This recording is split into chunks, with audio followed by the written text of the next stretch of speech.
Ta-da! Ooh. No, I'm not doing one of these type of maps, but I did make a monument, and it's working pretty good. It's actually perfect. I think it's perfect. I think I accounted for everything. Once you place the wool on the monument, it's locked in place. I can't place like another wool there. It's impossible. Also, if you place the wrong wool there, it destroys it.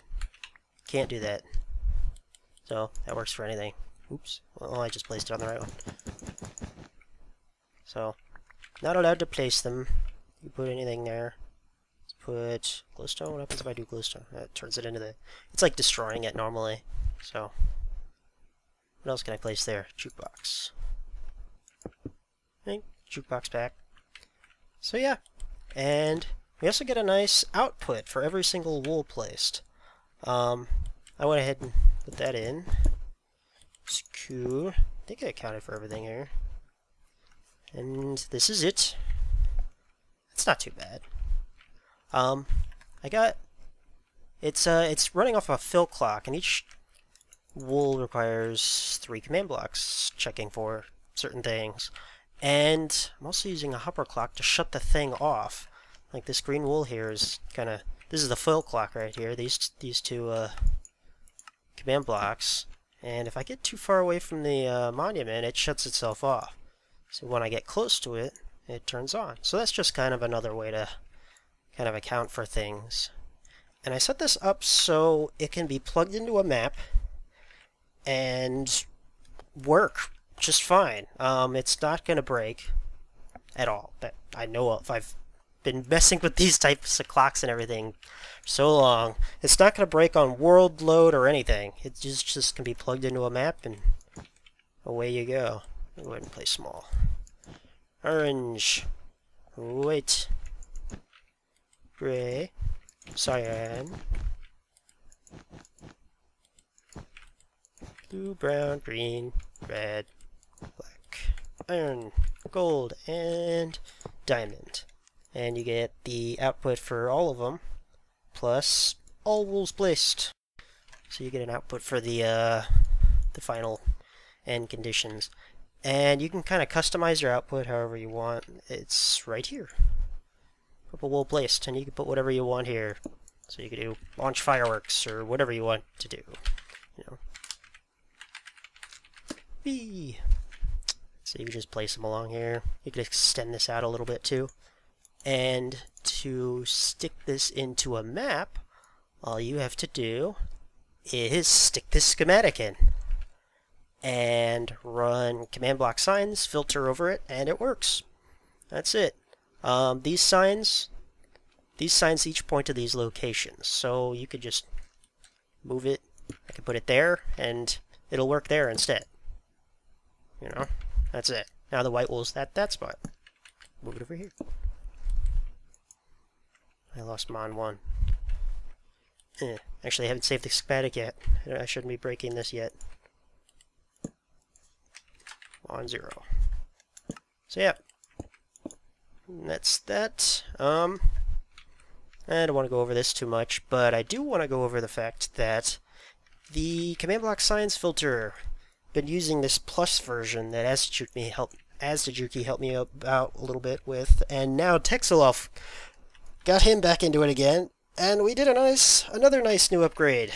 If you don't know what that is, this is the new premiere of it, but yeah, you just place a sign down in it, put a variable name, blah, and if you put it on different lines, you can add 5 to Y or subtract 5 from Z.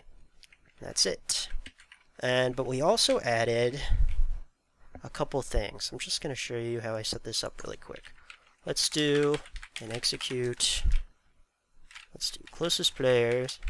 Test 1. And then fill. Let's do test 2. It's done. Now all I have to do is do test 1. Test 1. Let's add 5. Test 2. And then this is just a fill clock that I'm just putting it on. Test 2. You could like add 5 to that. And let me go over to MCA real quick. I screwed something up. I'm just gonna move this sign here. Put it there. So these are just both test 2s here. I'm gonna select this and run the filter. Command block signs plus here. Filter, save, and go back in the game, and there it is. I didn't have to input any of this crap. I hate inputting coordinates. It sucks. I just put a sign at each corner. It's the same variable, blah, and blah. And this is an area, so it'll do everything from this sign, the block in between it there, and there. And it'll select that as the area. And it'll do all the determinations for dx, dy, dz. So I don't have to worry about any of that. And I can do the fill area. I don't have to do any of that. And as soon as I enter this, we get a filled area of stone. Just by throwing a few signs down. This was the most annoying part. These dx, dy, dz stuff. I hate having to figure those out. And another cool thing is you could just move these signs around anywhere. So now the square area is between there and there. And I can also add, 5, and it'll make it really tall. And that's it. Yep. So that's kind of what I'm using here. So I'll put the schematic of this monument thing down. So if you want to check out and see how it works, and if you find any bugs, let me know or something. And if you want me to add anything to it, let me know. Just PM me if you have any issues or something. But 3.2 kind of suggested this. And so I thought it might be a good idea to do a record monument too. Good old vinyl fantasy. It's all the records. So this works a little different, but I had to. I don't know. I got it working now, and it works just as well. If I try to break these, I'm on the wrong one. Actually, I haven't filtered this one yet. Let me filter this real quick. There we go. Stuck it over here. If I get close to it, it automatically turns on. So it's kind of set up to just paste into a map, and it'll just kind of run itself. You don't have to worry about it. Shuts itself off when I get away from the monument. You can adjust those values, or if you ask me, I could kind of show you how if you really want. But you can change the radiuses where it's checking for where people are.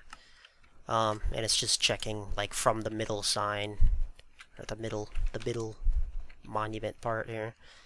So yeah, this kind of works the same. You just, well, the block refreshes itself. Like the ones over there, it would have, if you placed a block, it changed it back to air, but this changes it back to a record player.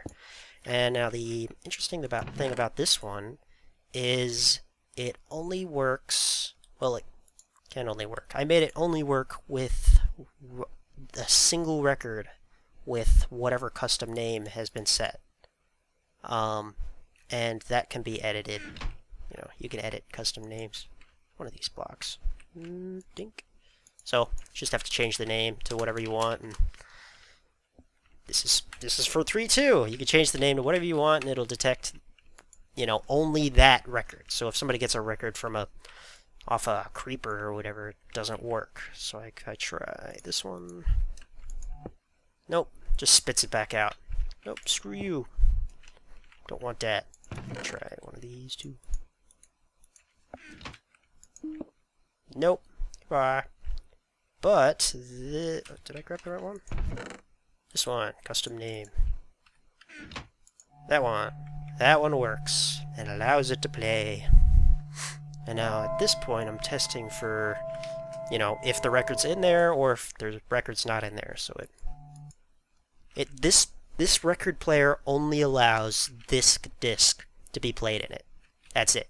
Just the one with the single custom name. So if I try to put it, still, even after it's been capped, it still will only allow the custom named record. And that's kind of cool. That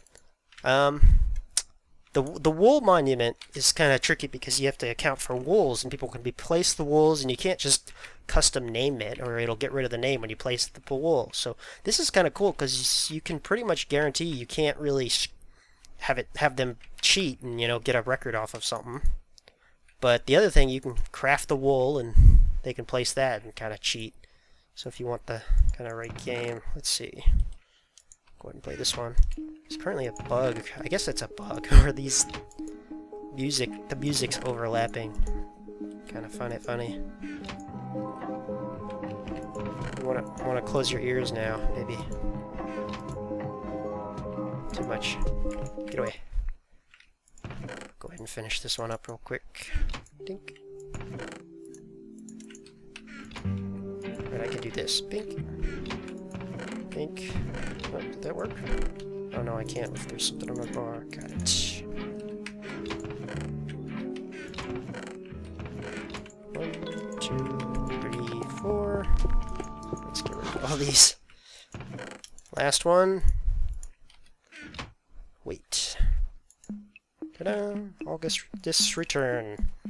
So there you go. It's good to go. If you have any improvements, anybody wants, finds for it, but I think it's pretty good. I get it. The main goals were to get the least amount of command blocks running at a time, and kind of make it, as small as I could get, and also have outputs for everything, and optional. You don't have to use these. You could just delete these. You don't need the outputs if you don't want them. So yeah. And that's it. Well, thanks for watching. Enjoy! I'll have a schematic up for the wool monument one. I'll put the one for the record monument thing up here too. And command block signs. Upgrade. Filter. Thank you, Texelelf. He is a god with filters. Like, swear to God, this has just made my life, like, I don't have to put in coordinates for everything, anything. Just using it everywhere. And if I want to change, like, if I don't make this clock a little longer, all I have to do is just, move the sign back one. There, I made the clock longer. That's it. When the map, this is the map here I've been working on. But after I filter the map, it works just fine. That's it. It's great. I love it. So, enjoy.